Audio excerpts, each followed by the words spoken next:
2021년 11월 4일 큐티 말씀입니다. 에스겔 45장 1절로 17절입니다. 너희는 제비 뽑아 땅을 나누어 기업으로 삼을 때에 한 구역을 거룩한 땅으로 삼아 여호와께 예물로 드릴지니 그 길이는 25,000척이요 너비는 10,000척이라. 그 구역 안 전부가 거룩하리라. 그 중에서 성소에 속할 땅은 길이가 500척이요 너비가 500척이니 네모가 반듯하며 그 외에 사방 50척으로 전원이 되게 하되 이 측량한 가운데에서 길이는 25,000척을 너비는 10,000척을 측량하고 그 안에 성소를 둘지니 지극히 거룩한 곳이요 그곳은 성소에서 수종드는 제사장들 곧 하나님께 가까이 나아가서 수종드는 자들에게 주는 거룩한 땅이니 그들이 집을 지을 땅이며 성소를 위한 거룩한 곳이라. 또 길이는 25,000척을 너비는 10,000척을 측량하여 성전에서 수종드는 레위 사람에게 돌려 그들의 거주지를 삼아 마을 스물을 세우게 하고 구별한 거룩한 구역 옆에 너비는 5,000척을 길이는 25,000척을 측량하여 성읍의 기주로 삼아 이스라엘 온 족속에게 돌리고 드린 거룩한 구역과 성읍에 기주된 땅의 좌우편 곧 드린 거룩한 구역의 옆과 성읍의 기지 옆의 땅을 왕에게 돌리되 서쪽으로 향하여 서쪽 국경까지와 동쪽으로 향하여 동쪽 국경까지니 그 길이가 구역 하나와 서로 같을지니라. 이 땅을 왕에게 돌려 이스라엘 가운데에 기업으로 삼게 하면 나의 왕들이 다시는 내 백성을 압제하지 아니하리라. 그 나머지 땅은 이스라엘 족속에게 그 지파대로 줄지니라. 주 여호와께서 이같이 말씀하셨느니라. 이스라엘의 통치자들아 너희에게 만족하니라. 너희는 포악과 겁탈을 제거하여 버리고 정의와 공의를 행하여 내 백성에게 속여 빼앗은 것을 그칠지라. 주 여호와의 말씀이니라. 너희는 공정한 저울과 공정한 에바와 공정한 밭을 쓸지니 에바와 밭은 그 용량을 동일하게 하되 호멜의 용량을 따라 밭은 10분의 1 호멜을 담게 하고 에바도 10분의 1 호멜을 담게 할 것이며 세겔은 20게라니 20세겔과 25세겔과 15세겔로 너희 만회가 되게 하라. 너희가 마땅히 드릴 예물은 이러하니 밀 한 호멜에서는 6분의 1 에바를 드리고 보리 한 호멜에서도 6분의 1 에바를 드리며 기름은 정한 규례대로 한 구르에서 10분의 1 밭을 드릴지니 기름의 밭으로 말하면 한 구르는 10밭 곧 한 호멜이며 10밭은 한 호멜이라.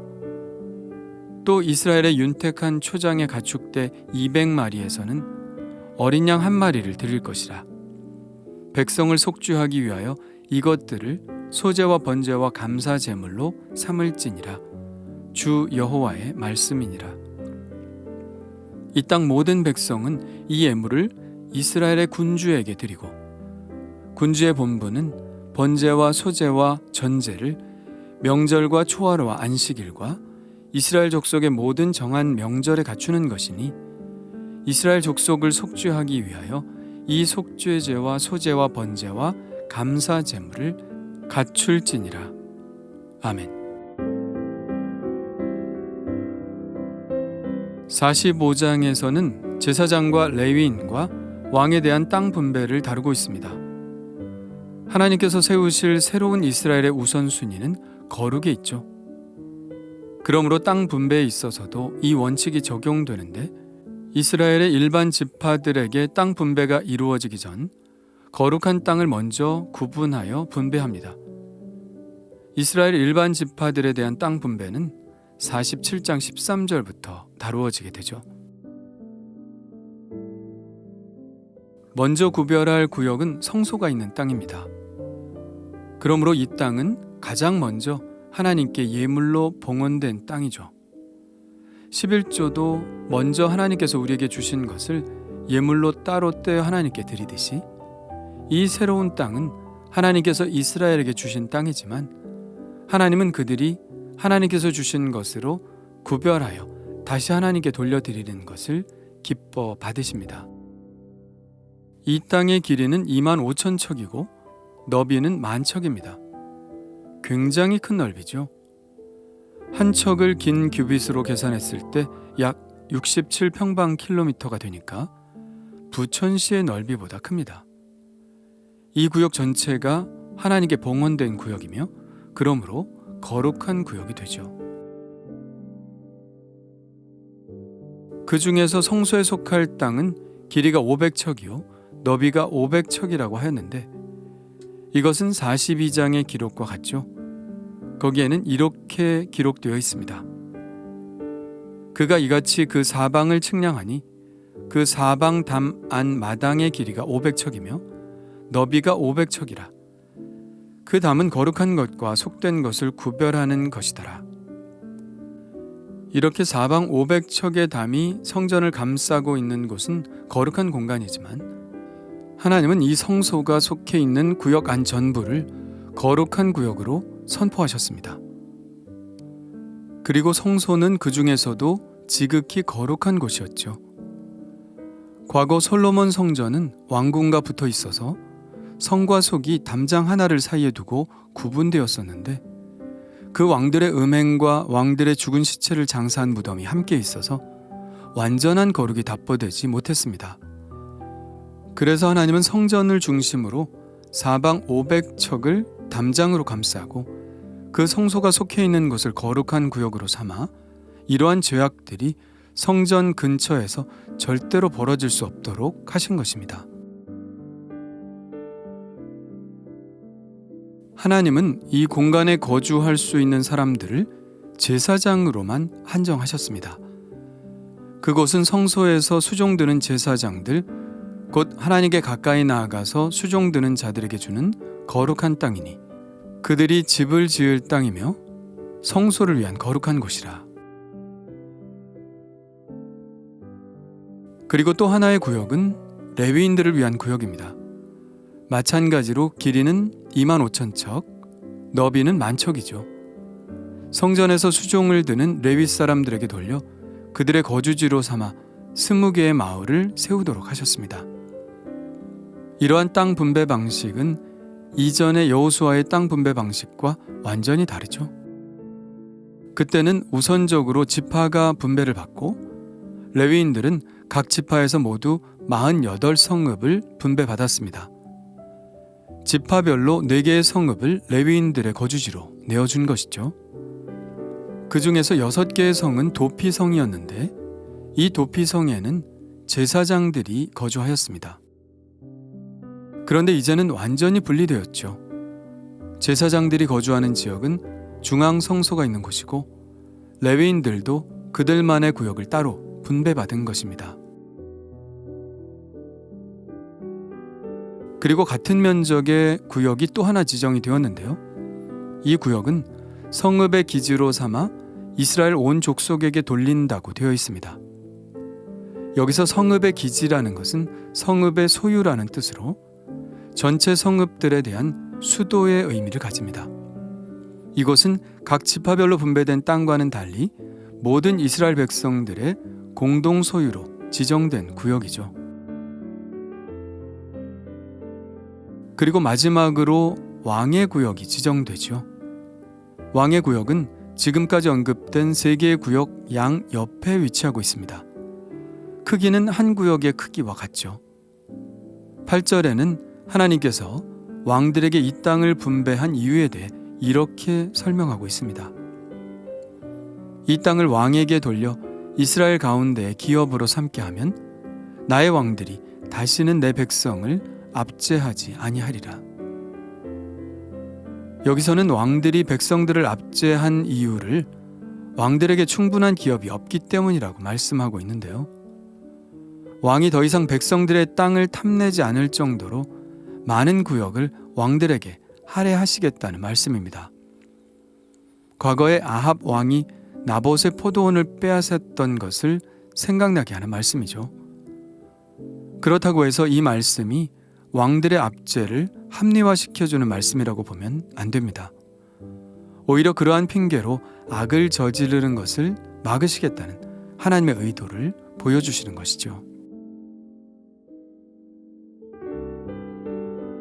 이렇게 왕에게 풍족한 땅을 허락하신 후 곧바로 이어서 왕에 대한 확실한 경고를 보내십니다. 이스라엘의 통치자들아, 너희에게 만족하니라. 그 정도면 충분하게 주었다는 말씀입니다. 그러니 왕들은 이제 이렇게 행해야 합니다.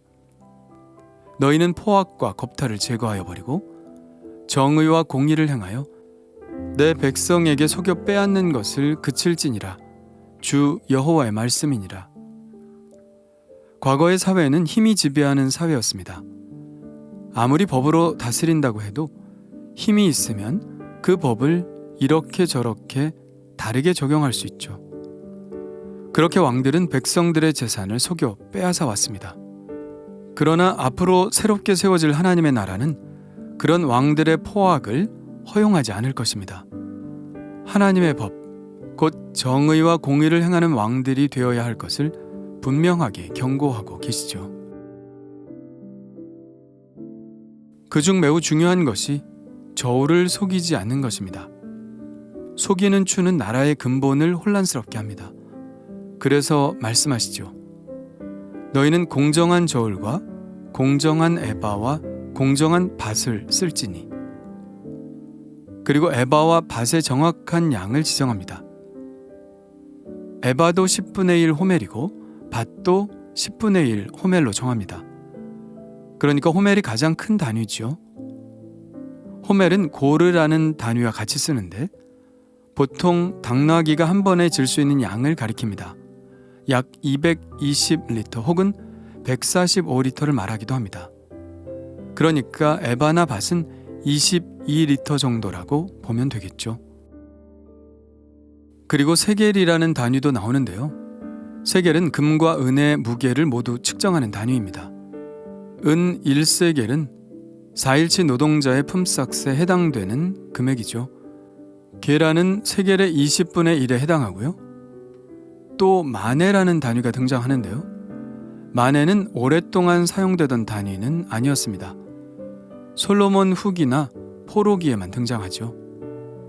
마네는 시대에 따라 다르게 평가되는데 금 100세겔을 1마네라고 하고 어떤 곳에서는 50세겔을 1마네라고 합니다. 그런데 여기서는 20 더하기 25 더하기 15세겔, 그러니까 60세겔을 1마네라고 정하고 있습니다. 왕이 이 도량형을 정확히 규정한 이유는 왕은 이 정확한 저울추로 백성들로부터 하나님께 드리는 예물을 받아야 했기 때문입니다. 백성들은 자신의 수확 중 일정 부분을 하나님께 예물로 드려야 했는데요. 이것은 11조와는 또 다른 개념으로 절기와 초하루와 안식일에 드리는 예물을 위한 것이었습니다. 밀과 보리 한 호멜에서는 6분의 1 에바를 드리고 기름 한 고르에서는 10분의 1 밭을 드렸습니다. 가축대 200마리당 어린 양 한 마리를 드렸죠. 그런데 눈여겨볼 것은 모든 백성들은 이 예물을 이스라엘의 군주에게 드렸다는 것입니다. 군주가 제사장도 아닌데 왜 하나님께 드리는 예물을 받았을까요? 이것은 하나님께서 하나님께 드리는 예물에 관한 책임을 왕에게 맡겼다는 것을 말합니다. 이 예물은 하나님께 드린 것이므로 왕의 소유가 되는 것은 아니고 명절이나 초하루나 안식일에 드리는 속죄제와 소제와 번제와 감사제물로 사용했습니다. 예전부터도 왕들은 절기 때에 자기 소유를 내놓아 하나님께 제사를 드리도록 했죠. 역대하 35장에는 요시야 왕이 유월절을 위하여 예물을 내놓는 일에 대해 적고 있습니다. 요시야가 그 모인 모든 일을 위하여 백성들에게 자기의 소유 양떼 중에서 어린 양과 어린 염소 3만 마리와 숫소 3천 마리를 내어 유월절 제물로 주매. 그런데 이제는 공식적으로 백성들로부터 헌물을 받아 하나님께 드리는 제물이 잘 공급되도록 한 것입니다. 이것은 매우 중요한데 하나님께 충성된 왕일 경우에는 이렇게 자신의 소유를 내놓을 것이지만 그렇지 않은 왕일 경우에는 왕이 재물을 내놓지 않아 절기를 지킬 수 없게 될 수도 있습니다. 그러니 백성들이 하나님께 드릴 예물을 왕이 잘 관리를 하고 하나님께 드리는 제사가 끊임이 없도록 한 것이죠. 오늘 말씀을 보며 거룩한 삶에도 계획이 필요하다는 생각을 하게 됩니다. 거룩이 훼손될 구조를 만들어 놓고 거룩하라 말할 수는 없죠. 그것은 인간의 연약함을 무시한 결과를 낳게 될 것입니다. 그래서 거룩한 구역을 나누어 놓은 것입니다. 하나님께 드릴 예물의 수급을 정해놓지도 않고 그저 자발적 헌신을 바라는 것도 안전한 것은 아니죠. 사람의 마음이 언제 바뀔지 모르거든요. 그래서 거룩에도 규모가 필요하고 계획이 필요하다는 것입니다.